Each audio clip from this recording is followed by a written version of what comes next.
Entire ಈ wall ಎಷ್ಟು ದೊಡ್ಡದು ಕಾಣ್ತಿದೆ, ನಿಮಗೆ ಬರೀ ವಿಂಡೋಸೇ ಕಾಣುತ್ತೆ. ಅದನ್ನು ನಂಬರ್ 1 ಕರ್ಟನ್ ಅಂತೀವಿ. ಇಲ್ಲಿ ಸೆಟ್ ಮಾಡಬೇಕು. ದೆನ್ ಅಪ್ ಮಾಡಿದ್ರೆ ಓಪನ್ ಆಗುತ್ತೆ. ನಂಬರ್ 2 ಅಪ್ ಮಾಡಿದ್ರೆ ಹೋಗುತ್ತೆ. ನಂಬರ್ 3 ಅಪ್ ಮಾಡಿದ್ರೆ ಹೋಗುತ್ತೆ. ಆ್ಯಂಡ್ ನಂಬರ್ 4 ಕರ್ಟನ್ ಅಪ್ ಮಾಡಿದ್ರೆ ಹೋಗುತ್ತೆ. ನಂಬರ್ 5 ಮೂವ್ ಆಗುತ್ತೆ. ಈ ಥರ 7 ಕರ್ಟನ್ಸ್ ಈಸಿಯಾಗಿ ಅದರ ಡೆಸ್ಟಿನಿಗೆ ಹೋಗ್ಬಿಟ್ಟು ಸ್ಟಾಪ್ ಆಗುತ್ತೆ. ಜೀವನ ಅನ್ನೋದು ನೀನು ಎಷ್ಟು ಚೆನ್ನಾಗಿ ಮಾಡ್ತಿದೀಯಾ ಅಂತ ಹುಡ್ಕೋಕ್ಕಾಗಲ್ಲ. ಎಲ್ಲೂ ನಿಮಗೆ ಖುಷಿ ಸಂತೋಷ ಹುಡುಕಂತ ಹೋದರೆ ಅದೆಲ್ಲೂ ಸಿಗಲ್ಲ. ನನಗೀಗ ಮನೆಗೆ ಫುಲ್ ಇಷ್ಟು ದೊಡ್ಡ ಹಾಲ್ಗೆ ಕರ್ಟನ್ ಹಾಕಬೇಕು.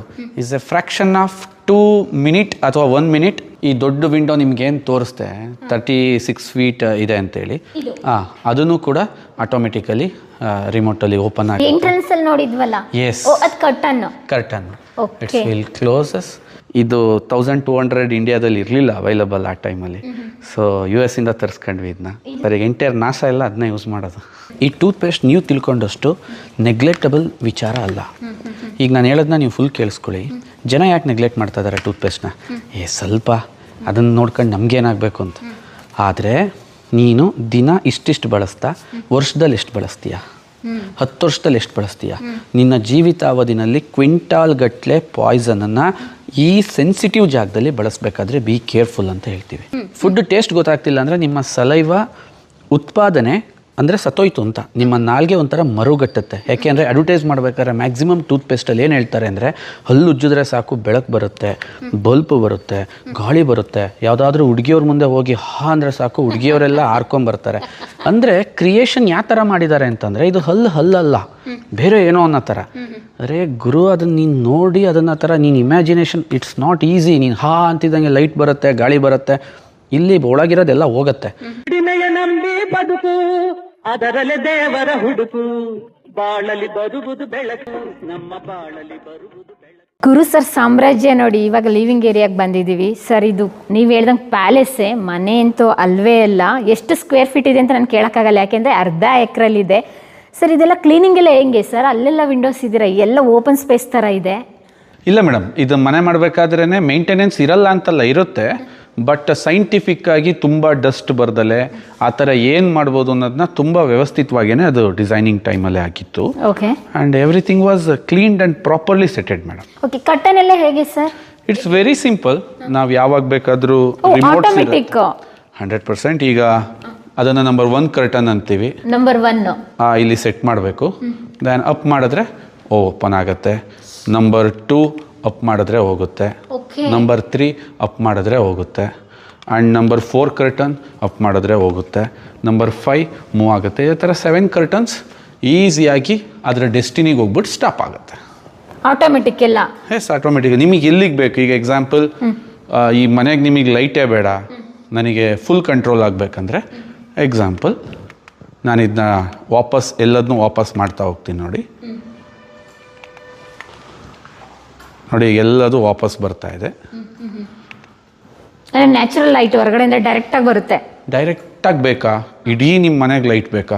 ಎಂಟೈರ್ ಈ ಹಾಲ್ಗೆ ದೊಡ್ಡ ವಿಂಡೋಸ್ನ ಸೆಟ್ ಮಾಡಿದ್ದೀವಿ. ಫುಲ್ ನಿಮ್ಮ ಮನೆಗೇ ನನಗೀಗ ಮನೆಗೆ ಫುಲ್ ಇಷ್ಟು ದೊಡ್ಡ ಹಾಲ್ಗೆ ಕರ್ಟನ್ ಹಾಕಬೇಕು. Is A fraction of 2 minute ಅಥವಾ 1 minute. Nothing everything will stop. ಅದು ಬಂದು ಅದೇ ಡೆಸ್ಟಿನಿಗೆ ರೀಚ್ ಆಗಿ ಸ್ಟಾಪ್ ಆಗುತ್ತೆ. ಮಧ್ಯದಲ್ಲಿ ನೀವೆಲ್ಲ ಈಗ ನೋಡಿ ಫುಲ್ ಮನೆಗೆ ಕರ್ಟನ್ ಆದಂಗೆ ಆಗೋಯ್ತು. ಓಕೆ, ಅಲ್ಲೇ ಸ್ಟಾಪ್ ಆಯ್ತು. ಇವಾಗ ಟಿವಿ ಇದೆ, ಅಲ್ಲೇ ಆ ಯೂನಿಟ್ ಅದು ಸ್ಟಾಪ್ ಆಯ್ತು. ಇದು ಫುಲ್ ಅದು ಇಲ್ಲಿದೆ, ಅಲ್ಲಲ್ಲಿದೆ. ಓಕೆ. ನಮಗೆ ಏನಾದರೂ ಹೊರಗಡೆ ಡಿಸ್ಪ್ಲೇ ಯಾರಿಗೂ ಕಾಣಿಸ್ಬಾರ್ದು ಅಂದ್ರೂ ಫುಲ್ ಕ್ಲೋಸ್ ಆಗುತ್ತೆ. ಈಗ ನಿಮ್ಗೆ ಏನಾಗ್ತಿದೆ, ಲೈಟ್ ತುಂಬಾ ಕಮ್ಮಿ ಅಂತ ಅನಿಸ್ತಿದೆ, ಡಿಮ್ ಲೈಟ್ ಆಗಿ. ಫುಲ್ ನಮಗೆ ಲೈಟ್ ಬೇಕು ಅಂತ ಹೇಳಿದ್ರೆ ಎಷ್ಟು, ಈಗ ನಾವು ಯಾವಾಗಲೂ 50% ನಿಲ್ಲಿಸ್ಕೋತೀವಿ, ಒಂದು ಮೀಡಿಯಂ ಒಂದು ಅರ್ಧಕ್ಕೆ ನಿಲ್ಲಿಸ್ಕೋತೀವಿ. ಸೊ ಈ ಕಡೆ ಈ ದೊಡ್ಡ ವಿಂಡೋ ನಿಮ್ಗೇನು ತೋರಿಸ್ತೆ 36 ಫೀಟ್ ಇದೆ ಅಂತೇಳಿ, ಅದನ್ನು ಕೂಡ ಆಟೋಮೆಟಿಕಲಿ ರಿಮೋಟಲ್ಲಿ ಓಪನ್ ಆಗಿ ಎಂಟ್ರೆನ್ಸ್ ಅಲ್ಲಿ ನೋಡಿದ್ವಲ್ಲ. ಎಸ್, ಅದು ಕರ್ಟನ್. It's will closes. ನಿಮಗೆ ಲೈಟ್ಸ್ ಏನು ನ್ಯಾಚುರಲ್ ಲೈಟ್ಸ್ ಬೇಕು ಒಂದು ನಿಮಿಷದಲ್ಲೇ ಎಲ್ಲ ಕಂಟ್ರೋಲ್ ಮಾಡ್ಕೋಬಹುದು. ಕೂತ್ ಜಾಗದಲ್ಲೇ ಆಟೋಮೆಟಿಕ್ ಗೊತ್ತಾಯ್ತು. ನೀವು ಪ್ಲಾನಿಂಗ್ 3 ವರ್ಷ ಕುತ್ಕೊಂಡು ಮಾಡಿದೀನಿ ಅಂದಾಗಲೇ ಗೊತ್ತಾಯ್ತಲ್ಲ ನನಗೆ ಇದೇ ರೀತಿಯಾಗಿ ಪ್ಲಾನ್ ಮಾಡಿದೀರಾ ಅಂತ ಎಲ್ಲ ಹೇಳಿ. ಓಪನ್ ಆಗುತ್ತೆ, ಕ್ಲೋಸ್ ಆಗುತ್ತೆ. ಈ ಸ್ಟ್ರಕ್ಚರ್ ಪ್ಯಾಲೇಸಿಗೆ ಏನಂತ ಹೇಳ್ತಾರೆ ಸರ್? ಅಂದ್ರೆ ಈ ರೀತಿಯಾಗಿ ಯುನಿಕ್ ಆಗಿ ಕಟ್ಟಿದ್ದೀರಲ್ಲ, ಈ ರೀತಿ ನಾನು ಎಲ್ಲೂ ನೋಡಿಲ್ಲ. ತುಂಬಾ ಮನೆತನಗಳು, ತುಂಬಾ ಬಿಸ್ನೆಸ್ ಮ್ಯಾನ್ಗಳದ್ದು ನಾವು ಹೋಮ್ ಟೂರ್ ಎಲ್ಲ ಮಾಡಿದ್ದೀನಿ, ಬಟ್ ಇದು ತುಂಬಾ ಯುನಿಕ್ ಆಗಿದೆ. ಟೋಟಲಿ ನಮ್ಮ ಟೇಸ್ಟ್ ಏನಿದೆ, ನಾವೇನು ಪ್ರಿಫರ್ ಮಾಡ್ತೀವಿ ಆ ಥರ ಕಟ್ಟಿಸ್ಕೊಂಡಿದ್ದೀವಿ. ನನಗೆ ತುಂಬ ಬುಕ್ ಓದೋಕ್ಕೆ ಇಷ್ಟ. ಆ್ಯಂಡ್ ಈಗ ಮಳೆ ಬರ್ತಿದೆ, ಮಳೆನ ನಾನು ಎಂಜಾಯ್ ಮಾಡಬೇಕು. ಎಕ್ಸಾಂಪಲ್ ನಿಮಗೊಂದು ತೋರಿಸ್ತೀನಿ ನೋಡಿ. ಈ ವಿಂಡೋಸ್ನ ನಾನು ಶೇಡ್ಸ್ನ ಓಪನ್ ಮಾಡ್ಕೋತೀನಿ. ನನಗೆ ಎಷ್ಟು ಬೇಕು, ಎಂಟೈರ್ ಈ ವಾಲ್ ಎಷ್ಟು ದೊಡ್ಡದು ಕಾಣ್ತಿದೆ, ನಿಮಗೆ ಬರೀ ವಿಂಡೋಸೇ ಕಾಣುತ್ತೆ. ಫುಲ್ ಏಕ ವಿಂಡೋಸ್ ಕೊಟ್ಟಿದ್ದೀರಾ, ತುಂಬಾ ದೊಡ್ಡ. ಅಂದ್ರೆ ಇವಾಗ ವಾಲ್ಗಿಂತ ವಿಂಡೋಸೇ ಜಾಸ್ತಿ ಇದೆ ಇಲ್ಲಿ. ಏನ್ ಸರ್ ಕನ್ಸ್ಟ್ರಕ್ಷನ್ಗೆ ಏನ್ ಮೆಟೀರಿಯಲ್? ಇಟ್ಗೆನೇನಾ? 100% ಇಟ್ಗೆ, ಸಿಮೆಂಟು, ಟೀಕುಡ್ನ ಜಾಸ್ತಿ ಯೂಸ್ ಮಾಡಿದ್ವಿ. ಸೊ ಆ ನ್ಯಾಚುರಲ್ ಎಲಿಮೆಂಟ್ಸ್ಗಳು ಜಾಸ್ತಿ ಇದ್ದಷ್ಟು ಕೂಡ ನಮ್ಮ ಮನೆಯದು ಒಂದು ಎಲಿಗೆಂಟ್ ಲುಕ್ ಬರುತ್ತೆ. ಇವಾಗ ಓಪನ್ ಸ್ಪೇಸ್ ಈ ಥರ ಎಲ್ಲ ಇದೆ ಅಂದಾಗ ಡಸ್ಟ್ ಎಲ್ಲ ಜಾಸ್ತಿ ಬರುತ್ತೋ, ಕ್ಲೀನಿಂಗ್ ಎಲ್ಲ ಹೇಗೆ ಅನ್ನೋದು ತುಂಬ ಜನ ಡೌಟ್. ನಿಮ್ದು ಹೇಗೆ ಸರ್? ನೀವು ಹ್ಯಾವ್ ಟು ಮೇಂಟೈನ್ ದಟ್. ಅದಕ್ಕೆ ಸಬ್ಸ್ಟಿಟ್ಯೂಟ್ ಇಲ್ಲ, ನೀವು ಕ್ಲೀನ್ ಮಾಡ್ಕೊಳ್ಳೇಬೇಕು. ಬಟ್ ಬೇರೆ ಮನೆಗಳಷ್ಟು ಧೂಳು ಬರಲ್ಲ. ವೆಂಟಿಲೇಷನ್ ಇವ್ರದೇ ಬೇರೆ ಥರ. ನೀವು ನೋಡ್ಬೋದು ನ್ಯಾಚುರಲ್ ಅದೇನು ಸಣ್ಣ ಸಣ್ಣ ವೆಂಟಿಲೇಟರ್ಸ್ ಇಡ್ತಾರಲ್ಲ, ಇವ್ರು ಆ ಥರ ಇಡಲ್ಲ. ಈ ಮನೆಗೆ ಏರ್ ಒಂದು ಕಡೆಯಿಂದ ಪಾಸ್ ಆದರೆ ಇನ್ನೊಂದು ಕಡೆಯಿಂದ ಹೆಂಗೆ ನ್ಯಾಚುರಲ್ ಆಗಿ ಆಚೆ ಹೋಗುತ್ತೆ ಅಂತ ಹೇಳಿ. ಸೊ ತುಂಬ ಚೆನ್ನಾಗಿ ಮಾಡಿದ್ರು ಮೇಡಮ್ ಅವರು. ಓಕೆ, ಎಷ್ಟು ದಿನ ಆಯಿತು ಸರ್ ಮನೆ ಕಟ್ಟೋದಕ್ಕೆ? ಸ್ಟಾರ್ಟ್ ಮಾಡಿ ಕಟ್ಟೋದಕ್ಕೆ ಎಷ್ಟು ದಿನ ಆಯಿತು? ಫೌಂಡೇಶನ್ ಎಲ್ಲ ಆದಮೇಲೆ? ಮೇಡಮ್ ಫೌಂಡೇಶನ್ವರೆಗೂ ಆಗೋವರೆಗೂ 2 years, ಫೌಂಡೇಶನ್ ಆದಮೇಲೆ 1.5 years. ಹಾಗಾದ್ರೆ ಫೌಂಡೇಶನ್ಗೆ ನಿಮಗೆ ಜಾಸ್ತಿ ಪ್ಲಾನಿಂಗ್ ಹಿಡಿದಿದ್ದು? 100% ಮೇಡಮ್. ಎಲ್ಲರೂ ತುಂಬ ಮನೆ ಕನ್ಸ್ಟ್ರಕ್ಷನ್ ತುಂಬಾ ಜಾಸ್ತಿ ಹಿಡಿಯುತ್ತೆ. ಇಂಟೀರಿಯರ್ ಫೌಂಡೇಶನ್ಗೆ ಹೋದ್ಮೇಲೆ ತುಂಬಾ ಚಾಲೆಂಜಸ್ ಸ್ಟಾರ್ಟ್ ಆಗಿದ್ದು. ಸೊ ಹಂಗಾಗಿ ಫೌಂಡೇಶನ್ಗೆನೆ. ಸೊ ಇಲ್ಲಿ ನನಗೆ ಬುಕ್ ಓದೋದಕ್ಕೆ ಇಷ್ಟ ಆ್ಯಂಡ್ ಮ್ಯೂಸಿಕ್ ಇಷ್ಟ, ಬೋಸ್ ಸಿಸ್ಟಮ್ಮು. ಸೊ ಇದು 1200 ಇಂಡಿಯಾದಲ್ಲಿ ಇರಲಿಲ್ಲ ಅವೈಲಬಲ್ ಆ ಟೈಮಲ್ಲಿ. ಸೊ US ಇಂದ ತರಿಸ್ಕೊಂಡ್ವಿ ಇದನ್ನ. ಮ್ಯೂಸಿಕ್ ಸಿಸ್ಟಮ್ ತುಂಬ ಪ್ಲೆಸೆಂಟ್ ಆಗಿರುತ್ತೆ. ನಮ್ಮ ಇಂಡಿಯನ್ ಒಬ್ಬರು ಬೋಸ್ ಅಲ್ಲಿ ಹೋಗ್ಬಿಟ್ಟು ಮಾಡ್ತಾರೆ. ಈಗ ಎಂಟೈರ್ ನಾಸಾ ಎಲ್ಲ ಅದನ್ನ ಯೂಸ್ ಮಾಡೋದು. ಇಂಡಿಯನ್ ಬ್ರ್ಯಾಂಡ್ ಅದು. ಇಂಡಿಯನ್ ವ್ಯಕ್ತಿ ಹೋಗಿ US ಅಲ್ಲಿ ಸೆಟ್ ಆಗಿ ಬೋಸ್ ನಾಸಾದಲ್ಲಿರೋ ಎಲ್ಲ ಸ್ಪೀಕರ್ಸ್ ಬೋಸ್ತೆ. ಓಕೆ, ಹಾಗಾದ್ರೆ ಇಲ್ಲಿ ಓಪನ್ ಸ್ಪೇಸ್ ಇದೆ. 100%. ನಾವು ಸಿಂಪಲ್ ಆಗಿ ಇದನ್ನ ಸ್ಲೈಡ್ ಮಾಡಿದ್ರೆ ನಿಮಗೊಂದು ದೊಡ್ಡ ವ್ಯೂ ಸಿಗುತ್ತೆ. ಟೂತ್ ಪೇಸ್ಟ್ ಅಂದರೆ ನಾವು ಫಸ್ಟ್ ದಿನನ ಸ್ಟಾರ್ಟ್ ಮಾಡೋ ಪ್ರಾಡಕ್ಟ್. ನಾನು ದಿನನ ಎಷ್ಟು ಅದ್ಭುತವಾಗಿ ಸ್ಟಾರ್ಟ್ ಮಾಡ್ತೀನೋ ನನ್ನ ದಿನ ಅಷ್ಟೇ ಅದ್ಭುತವಾಗಿ ಮುಗಿಯುತ್ತೆ ಕೂಡ. ಹೌದು ಸರ್, ನನ್ನ ದಿನ ಸ್ಟಾರ್ಟ್ ಆಗೋದೆ ಟೂತ್ ಪೇಸ್ಟಿಂದ. ನೀವು ಹೇಳಿದ್ದು ಕರೆಕ್ಟೇ. ನಮ್ಮ ದಿನ ಎಷ್ಟು ಅದ್ಭುತವಾಗಿರುತ್ತೆ ಸ್ಟಾರ್ಟಿಂಗ್ ಅನ್ನೋದ್ರ ಮೇಲೆ ನಮ್ಮ ಎಂಡಿಂಗು ಕೂಡ ಅಷ್ಟೇ ಚೆನ್ನಾಗಿರುತ್ತೆ. ಈಗ ಬೆಳಗ್ಗೆನೆ ಯಾರಾದರೂ ಬಂದ್ಬಿಟ್ಟು ಒಬ್ಬ ಜಗಳ ಆಡಿದ್ರೆ, ಇನ್ನೇನೋ ಮಾಡಿದ್ರೆ ಇಡೀ ದಿನನೇ ನಾವು ಮೂಡ್ ಆಫ್ ಆಗಿರ್ತೀವಿ. ಸೊ ಅದೇ ಥರ ನಮಗನ್ಸಿದ್ದು ಈ ಟೂತ್ ಪೇಸ್ಟ್ ನೀವು ತಿಳ್ಕೊಂಡಷ್ಟು ನೆಗ್ಲೆಕ್ಟಬಲ್ ವಿಚಾರ ಅಲ್ಲ. ಈಗ ನಾನು ಹೇಳೋದನ್ನ ನೀವು ಫುಲ್ ಕೇಳಿಸ್ಕೊಳ್ಳಿ. ಜನ ಯಾಕೆ ನೆಗ್ಲೆಕ್ಟ್ ಮಾಡ್ತಾ ಇದ್ದಾರೆ ಟೂತ್ ಪೇಸ್ಟ್ನ? ಸ್ವಲ್ಪ ಅದನ್ನು ನೋಡ್ಕೊಂಡು ನಮಗೇನಾಗಬೇಕು ಅಂತ.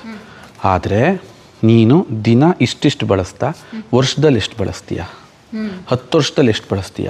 ನಿನ್ನ ಜೀವಿತಾವಧಿನಲ್ಲಿ ಕ್ವಿಂಟಾಲ್ ಗಟ್ಟಲೆ ಪಾಯ್ಸನನ್ನು ಈ ಸೆನ್ಸಿಟಿವ್ ಜಾಗದಲ್ಲಿ ಬಳಸಬೇಕಾದ್ರೆ ಬಿ ಕೇರ್ಫುಲ್ ಅಂತ ಹೇಳ್ತೀವಿ. ಸರ್, ಪಾಯ್ಸನ್ ಆಗಾದ್ರೆ ನಾವು ಬಳಸ್ತಾ ಇರೋದು 100% ಮೇಡಮ್.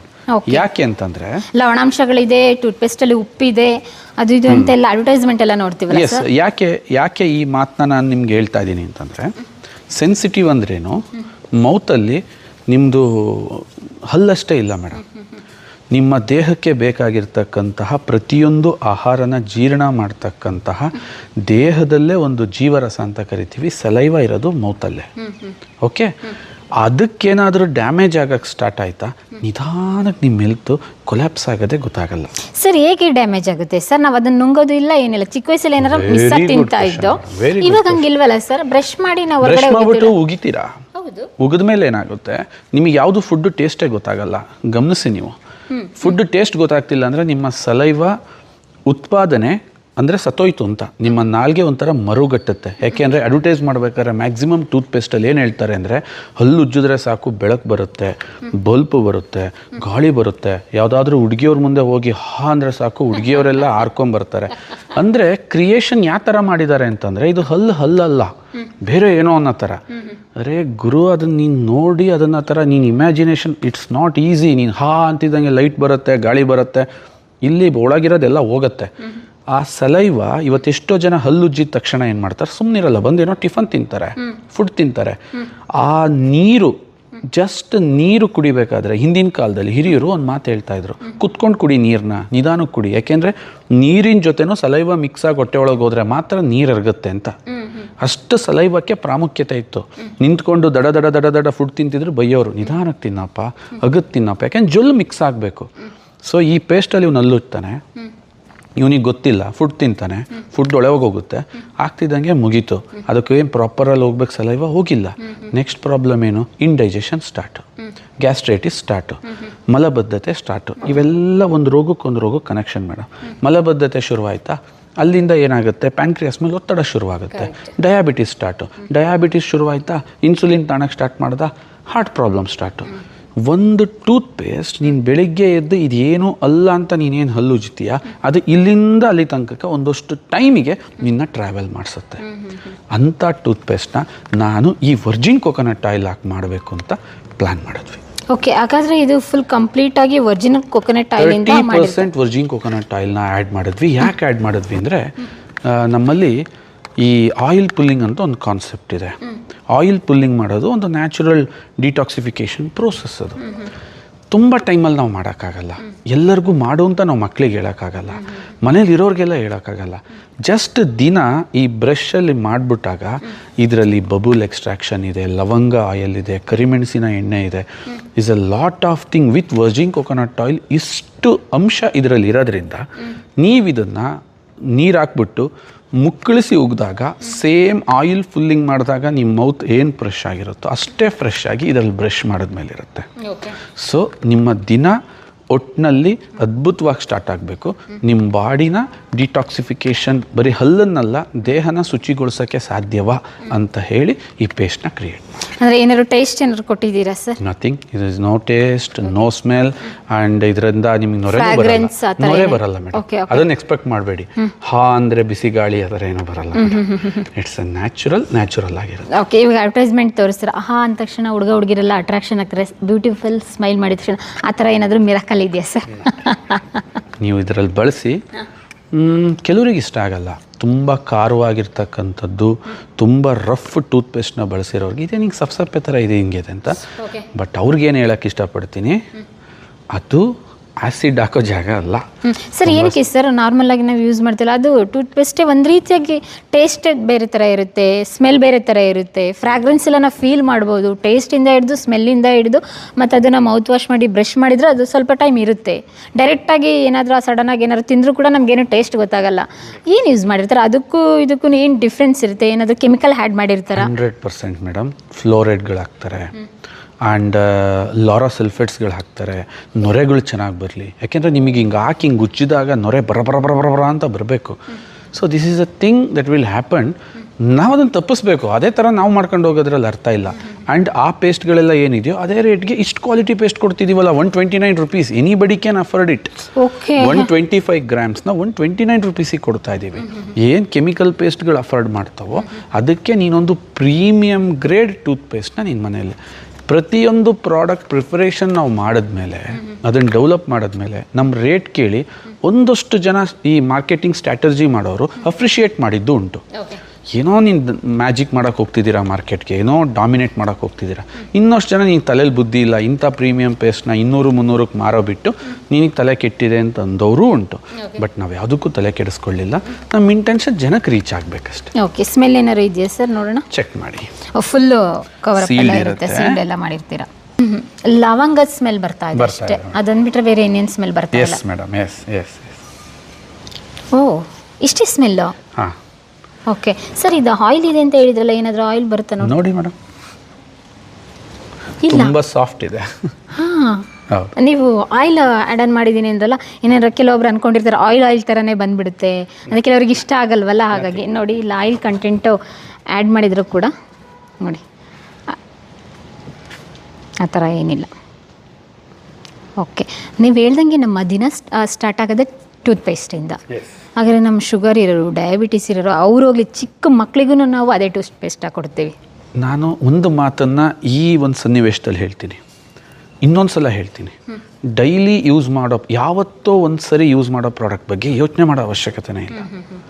ಡೈಲಿ ಯೂಸ್ ಮಾಡೋ ಪ್ರಾಡಕ್ಟ್ ಬಗ್ಗೆ 1000 ಸಲ ಯೋಚನೆ. ಸೋಪು, ಶಾಂಪು, ಈ ಟೂತ್ಪೇಸ್ಟು, ಸಾಬೂನು, ಲ್ಯಾಕ್ಸ್ ಟು ಟೈಮ್ ಯೂಸ್ ಮಾಡ್ತೀವಿ, ಥೌಸಂಡ್ಸ್ ಆಫ್ ಟೈಮ್ ಯೂಸ್ ಮಾಡ್ತೀವಿ, ಮಲ್ಟಿಪಲ್ ಆಫ್ ಟೈಮ್ ಯೂಸ್ ಮಾಡ್ತೀವಿ, ಮಲ್ಟಿಪಲ್ ಆಫ್ ಟೈಮ್ ಅದು ನಮಗೆ ಎಫೆಕ್ಟ್ ಮಾಡ್ತೀವಿ. ಎಸ್, ಇದು ಅಂತ ಹೇಳಿದರೆ ಇದೇನು ಬೇರೆ ರಿಚ್ ಪೀಪಲು, ಮಿಡಲ್ ಕ್ಲಾಸ್ ಜನ ಅಥವಾ ಪೂರ್ ಜನ ಆ ಥರ ಏನಿಲ್ಲ. ಪ್ರತಿಯೊಂದು ವರ್ಗದವ್ರಿಗೂ ಇದು ಬೇಸಿಕ್ ನೀಡ್ಸ್. ಸಿಂಪಲ್. ಬೇಕೇ ಬೇಕು ಈ ಟೂತ್ಪೇಸ್ಟ್. ಆ್ಯಂಡ್ ಎಷ್ಟು ಜನ ಯಾವ ಥರ ರಿಸಲ್ಟ್ ಹೇಳಿದ್ದಾರೆ ಅಂದರೆ, ಸರ್ ನನಗೆ ಹಲ್ಲು ನೋವು ಹೋಗಿರಲಿಲ್ಲ, ಇಲ್ಲಿ ಹೋಗಿರಲಿಲ್ಲ, ಆ ಥರ ಈ ಥರ ಥೌಸಂಡ್ಸ್ ಆಫ್ ರಿಸಲ್ಟ್ಸ್ ನಮಗೆ ಹೇಳ್ತಾ ಹೋಗ್ತಾರೆ. ಬಟ್ ನಮ್ಮ ಕೈಲಾಗಿದ್ದು ನಾವು ರೀಚ್ ಮಾಡ್ತಾ ಹೋಗ್ತೀವಿ. ಓಹೋ, ಇದರಿಂದ ಅದೆಲ್ಲ ಬೆನಿಫಿಟ್ ಇದೆ. ತುಂಬ ನಮಗೆ ಹಲ್ಲಿರ್ತ ಆಗ್ತಿತ್ತು ಸರ್, ತುಂಬ ಸೆನ್ಸಿಟಿವಿಟಿ ಪ್ರಾಬ್ಲಮ್ ಇತ್ತು, ಹೀಗಾಗ್ತಿತ್ತು, ಹಾಗಾಗ್ತಿತ್ತು, ತುಂಬ ಏನೇನೋ ಪ್ರಾಬ್ಲಮ್ಸ್ನ ಹೇಳ್ತಾ ಇರ್ತಾರೆ. But they got a result also. ತುಂಬ ಸಂತೋಷ ಆಗುತ್ತೆ ಅದನ್ನು ನಾವು ಕೇಳಿದಾಗ. ಸರ್, ಇವಾಗ ಚಿಕ್ಕ ಮಕ್ಕಳಿಗೆ ಚಾಕ್ಲೇಟ್ ತಿಂದು ಉಳ್ಕಲೆಲ್ಲ ಆಗಿರುತ್ತೆ, ಅದಕ್ಕೇನೋ ಬೆನಿಫಿಟ್ ಆಗುತ್ತೆ ಸರ್? ನೋವು ಕಮ್ಮಿ ಆಗುತ್ತೆ, ಬಟ್ ಹಂಗಂತ ಹೋಗುತ್ತೆ ಅಂತ ನಾವು ರಾಂಗ್ ಪ್ರಾಮಿಸ್ ಮಾಡಬಾರ್ದು. That is not A thing. ಆಗಿರೋ ಡ್ಯಾಮೇಜಸ್ನ ಕಂಟ್ರೋಲ್ ಮಾಡ್ಕೊಳಕ್ಕೆ ನಿಮಗೆ ಏನು ಪರಿಸ್ಥಿತಿ ಇದೆ ಹುಡುಕಿ, ಬಟ್ ಮುಂದಾಗೋ ಡ್ಯಾಮೇಜ್ನ ತಪ್ಪಿಸ್ಕೊಳ್ಳಿ. ಓಕೆ, ಇವಾಗ ನಾವು ಚಿಕ್ಕ ಮಕ್ಳಿಗೂ ಟೂತ್ಪೇಸ್ಟ್ ಯೂಸ್ ಮಾಡ್ತೀವಲ್ಲ ಮನೇಲಿ ರೆಗ್ಯುಲರ್ ಆಗಿ, ಹಾಗಾದರೆ ಬೇರೆ ಬೇರೆ ಬ್ರ್ಯಾಂಡ್ದೆಲ್ಲ ಕಾಸ್ಟ್ಲಿಯೆಸ್ಟ್ ಬ್ರ್ಯಾಂಡ್ ತೊಗೊಬಂದು ಅದರಲ್ಲೆಲ್ಲ ಕೆಮಿಕಲ್ಲೇನ ನಾವು ಕೊಡ್ತಾ ಇರೋದು ಸರ್. ಹಾಗಾದರೆ ಮಕ್ಕಳಿಗೆ ಮಾರ್ನಿಂಗ್ ಎದ್ದ ತಕ್ಷಣವೇ, ಅದಾದ್ಮೇಲೆ ನೀರು ಕುಡಿಸ್ತೀವಿ, ಅದಾದ್ಮೇಲೆ ತಿಂಡಿ ತಿನ್ನಿಸ್ತೀವಿ. ಓ ಮೈ ಗಾಡ್, ಎಲ್ಲಿಗೆ ಹೋಗ್ತದೆ ಸರ್ ಹಾಗಾದರೆ ಹೆಲ್ತು? ಅದಕ್ಕೆ ಚಿಕ್ಕ ಮಕ್ಕಳಿಗೆಲ್ಲ ಏನಕ್ಕೆ ಕಾಯಿಲೆಗಳು ಬೇಗ ಬರ್ತಾ ಇದೆ ಅಂತ ಹೇಳಿದರೆ, ಇದನ್ನೆಲ್ಲ ಸ್ವಲ್ಪ ಅರ್ಥ ಮಾಡಿಕೊಂಡು ಕಂಟ್ರೋಲ್ ಮಾಡ್ಕೊತಿರೋರಿಗೆ they have a very good health. ನಾವು ಅದನ್ನು ಫುಲ್ ಯಾರು ನೆಗ್ಲೆಕ್ಟ್ ಮಾಡಿದಾರೋ ತುಂಬ ದೊಡ್ಡ ಪ್ರಾಬ್ಲಮಿಗೆ ಸಿಗಾಕೋತಾ ಇದ್ದಾರೆ. ಎಸ್, ಏನಂತ ಹೆಸರು ಕೊಟ್ಟಿದೆ ಸರ್? ಕೇರಾಮೃತ ಟೂತ್ಪೇಸ್ಟು, ತಾಜಾ ತೆಂಗಿನೆಣ್ಣೆಯಿಂದ ಸಮೃದ್ಧ. Wow, great sir. ಅಂದರೆ ಅದನ್ನು ಕೂಡ ಅದೇ ಕಲರ್ ಇದೆ ಸರ್. ಜಿಮ್ ಇದೆ ಮನೇಲೇನೆ, ನೋಡೋಣ ಸರ್ ಯಾವ ರೀತಿಯಾಗಿ ಜಿಮ್ಮನ್ನು ಇಟ್ಕೊಂಡಿದ್ದೀರಾ ಅಂತ ನನಗಂತೂ ಕ್ಯೂರಿಯಾಸಿಟಿ ಇದೆ. ಯಾಕೆಂದರೆ ನೀವು ಇಷ್ಟೊಂದು ಹೆಲ್ತ್ ಕಾನ್ಷಿಯಸ್ ಇದ್ದೀರಲ್ಲ, ಹಾಗಾಗಿ ಖಂಡಿತ ನಾನು ಇದನ್ನು ನಿಮಗೆ ತೋರಿಸ್ತೀನಿ. ಅದಕ್ಕಿಂತ ಮುಂಚೆ ಒಂದು 10 ನಿಮಿಷ ನನಗೊಂದು ಕೆಲಸ ಇದೆ, ಮುಗಿಸ್ಕೊಬರ್ತೀನಿ. ಕೂಡ ನಿಮ್ಮ ಬೆಂಬಲದೊಂದಿಗೆ ನಮ್ಮ ಪಯಣ ಮುಂದುವರಿಯುತ್ತಿದೆ. ಸಾಮಾಜಿಕ ಬದಲಾವಣೆಗೆ ಜೊತೆಯಾಗಿ ನಮ್ಮ ಮುಂದಿನ ಪೀಳಿಗೆಗೆ ಕರ್ನಾಟಕದ ಇತಿಹಾಸ ಉಳಿಸೋಣ.